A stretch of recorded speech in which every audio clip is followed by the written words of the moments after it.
আমি রাজনীতি করব, ছাত্র রাজনীতি করতাম, জাতীয় রাজনীতিতে হয়তো যেতাম এবং সেটার জন্য আমি আলাদা একটা পেশা হিসাবে আমার সাংবাদিকতা থাকতো, এটাই ছিল আমার পরিকল্পনা। কিন্তু বঙ্গবন্ধুর হত্যা এবং এরকম নৃশংস হত্যা আমার জন্য টোটালি অগ্রহণযোগ্য ছিল। সেটার থেকে আমার রাজনীতির প্রতি একটা অশ্রদ্ধা, একটা অনীহা, বিরূপ একটা মানসিকতা সৃষ্টি হলো এবং সেটারই ফলশ্রুতি হিসাবে কিন্তু আমি জাতিসংঘের একটা চাকরি নিয়ে আমি বিদেশ চলি।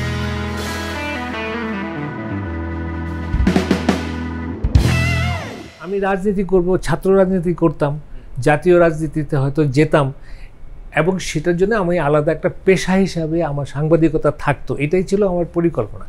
কিন্তু বঙ্গবন্ধুর হত্যা এবং এরকম নৃশংস হত্যা আমার জন্য টোটালি অগ্রহণযোগ্য ছিল এবং সেটার থেকে আমার রাজনীতির প্রতি একটা অশ্রদ্ধা, একটা অনীহা, একটা কী বলবো, একটা বিরূপ একটা মানসিকতা সৃষ্টি হলো এবং সেটারই ফলশ্রুতি হিসাবে কিন্তু আমি জাতিসংঘের একটা চাকরি নিয়ে আমি বিদেশে চলে গেলাম।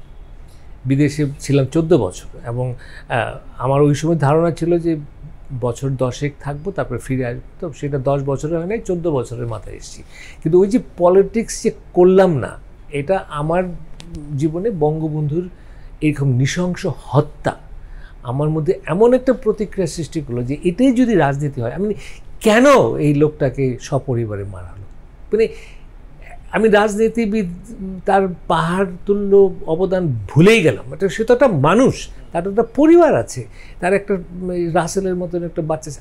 আমাকে খুব এটা করেছে এবং আমি মানে আমার বাসাতেও আব্বাকে আমি দেখেছি যে বঙ্গবন্ধুর এই সময় আব্বাকে কাঁদতে দেখেছি আমি। আমাদের একটা বলতে পারেন একটা শোকের ছায়া বইতো। সংবাদ, ফিচার ও অনুষ্ঠানের জন্য ভিজিট করুন সংবাদ প্রকাশের ওয়েবসাইট এবং যুক্ত থাকুন ফেসবুক পেজ ও ইউটিউব চ্যানেলের সঙ্গে।